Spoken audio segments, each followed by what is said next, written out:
আজই ডাউনলোড করুন আর এনজয় করুন আপনার পছন্দের শো। একটা ব্যাংক অ্যাকাউন্টেরও খোঁজ পাওয়া গেছে জানিস দিদি, আর সেটাতে আজই একটা মোটা অ্যামাউন্টের টাকা ঢুকেছে। কিন্তু ওকে এই টাকাটা কে পাঠাবে? কে আবার? আমার মন বলছে টাকাটা সেই পাঠিয়েছে যে রূপম তাকে দিয়ে কাজটা করিয়েছে, হয় মধুবনী ম্যাডাম না হলে জেজে।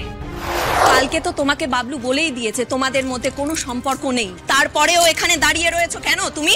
আমার জন্য স্যারের গায়ে যে কলঙ্কের দাগ লেগেছে সেটা মুছতে হলে আমার আরো কিছুদিন সময় লাগবে। আমি স্যারকে কথা দিয়েছি স্যারের সম্মান আমি ফিরিয়ে দেব। কি হয়েছে? তুমি আবার স্যারের সম্মান ফিরিয়ে দেবে? তোমার বয়ফ্রেন্ড মিডিয়ার সামনে যা যা বলেছে তারপরে সেটাকে সামলাতে না আমাদের সারা জীবন লেগে যাবে। তাই তুমি চুপ করে থাকো, তুমি আর কিছু করোই না। আর তোমার স্যারের সম্মান নিয়ে তুমি যদি এতটাই বদার্ড হতে তাহলে তুমি এই কন্ট্রাক্ট ম্যাচকে ঠিকঠাক করে টিকিয়ে রাখতে, সেটা তো পারলে না। অ্যাকচুয়ালি বুঝতে পারিনি যে নোংরামি করতে গিয়ে এভাবে কেস খেয়ে যাবে, তাই না? বিয়ের তো হাত থেকে বেরিয়ে গেল, তাই জন্য এখন আবার ভালো মানুষ সেজে সময় চাইতে এসেছো। শোনো আন্টি, আমি বলছি তোমাকে, ও কিচ্ছু করবে না।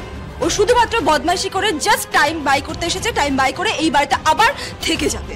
আরশি, চল ভেতরে চল, এসব বাজে কথার মধ্যে তোকে থাকার দরকার নেই, চল আয়। হ্যাঁ বাবলুর বাবা, এসব তুমি কি বলছো? তুমি আবার ওকে ভেতরে নিয়ে যেতে চাইছো? হ্যাঁ চাইছি, কারণ ও তো বলছে যে ছেলেটার সঙ্গে ওর কোনো রকম সম্পর্ক ছিল না, ছেলেটা ওকে ফাঁসিয়েছে, আর সবকিছু জেনে বুঝে তোমরা ওকে অপদস্থ করছো। এই ভেতরে চল। না মানে আমি বুঝতে পারছি না, আমরা অপদস্থ করছি? হ্যাঁ করছো। এই তুমি কি গো, তুমি কি চোখের মাথাটা খেয়ে নিয়েছো নাকি? ওর কাণ্ডকীর্তিগুলো তোমার মনে নেই? তুমি দেখতে পাচ্ছ না? আর তুমি তো দেখতে পাচ্ছ বাবলু এই বিয়েটা ভেঙে দিতে চাইছে, তারপরেও এত কথা কিসের হচ্ছে? আমি তো এটাই বুঝতে পারছি না। এই মেয়েটা এই বাড়িতে থাকবে না, এটা ফাইনাল। তুমি ফাইনাল বললে তো হবে না, দাদু ভাই কি সেটাই চাইছে? নিজেই জিজ্ঞেস করুন না আপনার নাতিকে যে ও কি চাইছে। সাক্ষ্য আবার কি বলবে? সাক্ষ্য তো বলে দিয়েছে আরশিকে এই বাড়ি থেকে চলে যাওয়ার জন্য।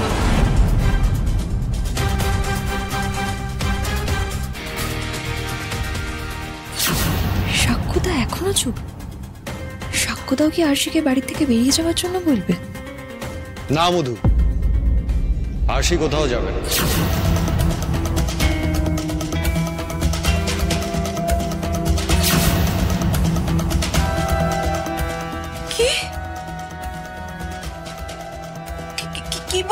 কি বলছিস বাবলু? কি বলছিস তুই? এই তোর কি হলো বলতো? হ্যাঁ, তুই তোর মান সম্মানের তোয়াক্কা করছিস না? মা, তোয়াক্কা নিশ্চয়ই করছি, কিন্তু বাবার মতো আমিও একই কথা বলতে চাই, যে এটা একটা কনস্পিরেসি।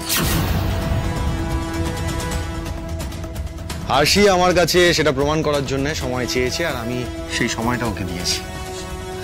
এত কিছুর পরে তুমি আবার বলবে এটা কনস্পিরেসি? আরে বাবা, একটু যুক্তি দিয়ে ভাবো না মা, প্লিজ একটু যুক্তি দিয়ে ভাবো। কাল কি হয়েছিল? কাল প্রথমেই আরশি তো রূপমকে এ বাড়িতে ডেকে আনতে চেয়েছিল, যাতে রূপম সবাইকে বলতে পারে যে ওদের মধ্যে কিচ্ছু নেই। আর রূপমকে প্রথম এই বাড়িতে দেখে আরশি তো খুশি হলো, তাই না? আরে যদি ওদের মধ্যে কিছু থাকতো তাহলে আরশি রূপমকে সাক্ষী হিসেবে এখানে ডাকতে চাইতো। কিন্তু ফাইনালি কি হলো? ওই রূপম তিলকে তাল করলো। আর যে যাই বলুক, মিডিয়ার সামনে আমাকে এভাবে হিউমিলিয়েট হতে হবে, এটা আরশির টেক হতে পারে না। হ্যাঁ, আরশির মনে হয়তো ওই ছেলেটার প্রতি কোনো দুর্বলতা আছে, আর সেটাকে ভাঙিয়েই ছেলেটা এই কাজটা করেছে। ইনফ্যাক্ট ছেলেটা ওর দুর্বলতারই সুযোগ নিয়েছে, কিন্তু আমিও এর শেষ দেখে ছাড়তে চাই। আমি জানতে চাই যে এর পেছনে আর কারা কারা জড়িয়ে আছে, আর সেই জন্যে এটা আরশিকে প্রমাণ করার জন্যে আমি আরশিকে সময় দিয়েছি যে এটা একটা কনস্পিরেসি। দে দে দে দে সুযোগ দে। তোর যদি আরো জ্বলে পুড়ে মরার ইচ্ছে থাকে তাহলে আমি আর কি বলবো বল, যা খুশি কর। চল দেখো, এবার আরশিকে ঠেকাতেই হবে। সাক্ষর জীবন থেকে ওকে বের করে দেওয়ার এটাই মোক্ষম সুযোগ। এই সুযোগটা হারানো যাবে না, কিছুতেই না।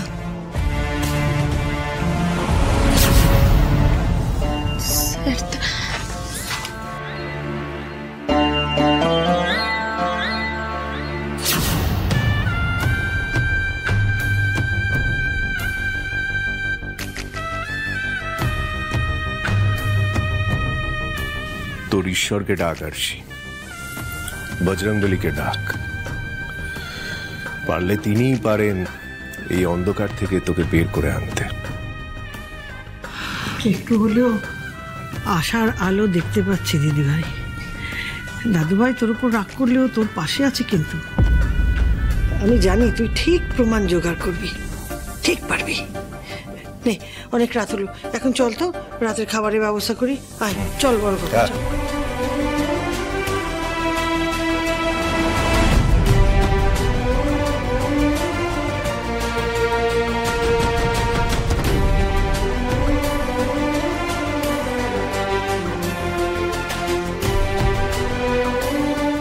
কি রে, সাকুরা তোর সাথে আছে তো, চিন্তা কেন করছিস?